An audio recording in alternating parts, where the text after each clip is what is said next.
yeah, I just remembered what joy was first felt like. So thank you so much. It's been super good, super good. The confluence of linguistics and gender are so interesting. She makes my day. Hi, it felt a bit unfair to not show myself when we're all being so vulnerable.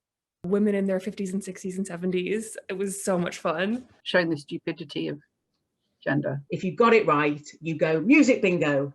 But how can you be objective about feelings and emotions? By default, you can't be, because it's feelings and emotions. You could replace it all. You wouldn't, obviously, with don't be a knob. In a way, you are always giving advice to your staff. Laugh if you want to. Cry if you need to. To thine own self be true. Welcome to Behold.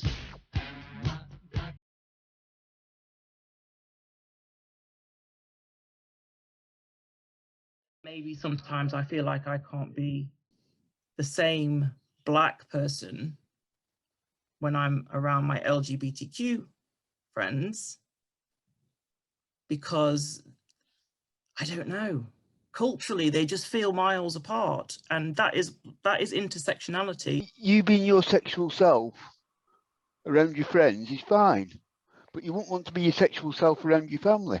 How much of your pie chart does that take up, Sarah?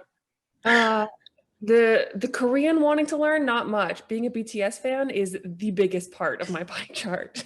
To steal Beck's idea, because I think it's quite wonderful, this idea of not a pie chart, but a crumble. It gives you like the ability to look a mess or feel a mess, but it doesn't change the way you taste. I realized that maybe this is not actually the best piece of advice that I can give to myself as an immigrant.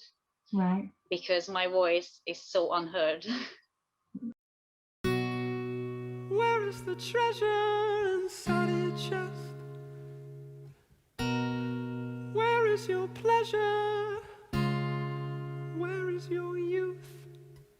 Where is the man with his hat in his hands, who stands in the garden with nothing to lose, singing la la la la la la la. And he lost his eye because apparently in a dream he was fighting for my life and saved me. There's a part of them from their childhood that kind of slightly disapproves of it, even if they consciously don't, but there's still like generational prejudice. I actually like the most the beginning of the whole speech, because it feels like almost like a call out. Aboard, for shame. Jesus, are you still here? Isn't your Uber waiting? You've already cancelled 2 this week. Look before you leap, kid. Don't just say the first thing that comes into your head. You can get on with people by all means, but don't just jump into bed with them. Real friendships have their tests, but when you found them, nourish them and never take them for granted. Don't waste your time trying to be universally liked. And don't get into fights on social media. Just block them and move on. Unless that person is a COVID denier, in which case feel free to fight. Spend as much as you can afford on clothes, but don't wear anything too spontaneous. Your clothes should be classy, not showy. Don't borrow or lend money. Loaning it to a friend often ends up costing you both the friend and the money. Always be true to yourself, and then you'll be surrounded by the right people, which will be less exhausting than if you were to live a lie.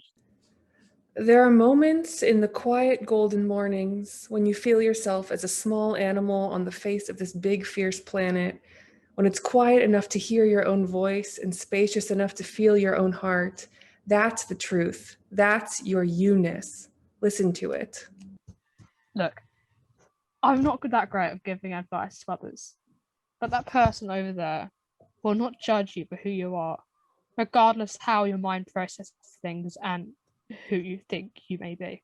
Shakespeare is full of advice. Great advice. There's one play in particular that you're going to fall in love with. Keep loving the way you do, openly and without barriers. It will serve you well. Listen to as many people as you can and open your mouth only when you have something important to say. But do open your mouth and speak when you need to, and don't hide in the comfort of other people's thoughts. Embrace the drama, the emotion, and the passion that is burning in your chest. let it flow over if it must. It sustains, reveals, and frees you. Not everyone will be able to handle the brightness or warmth of your fire, but those who can will cherish you, and you will cherish them too. You'll never stop falling in love with places, with people. There'll be men you'll never forget, some you hurt, some who hurt you, and you'll learn to not throw your emotions head on at people, but you'll always reflect back on what could have been. Obsess not on who you want to approve of you, but on who you are and what you want to be. That way, the right people, friends, family, lovers, will make themselves known, and the wrong people will fade from the picture. You are more likely to kill you. Dead or alive, there's no in between. If people tell you you're too loud, that's their problem, and you should never silence yourself for other people's comfort. The inner turmoil you will feel from years of doing this will be a difficult road to recover from. Have some patience, be a good gang. Just like Dima with Katrina, they say help is on the way. Put your hands up if you're being lied to. Make some noise if your government is working for you. Forgive, forget, and start over.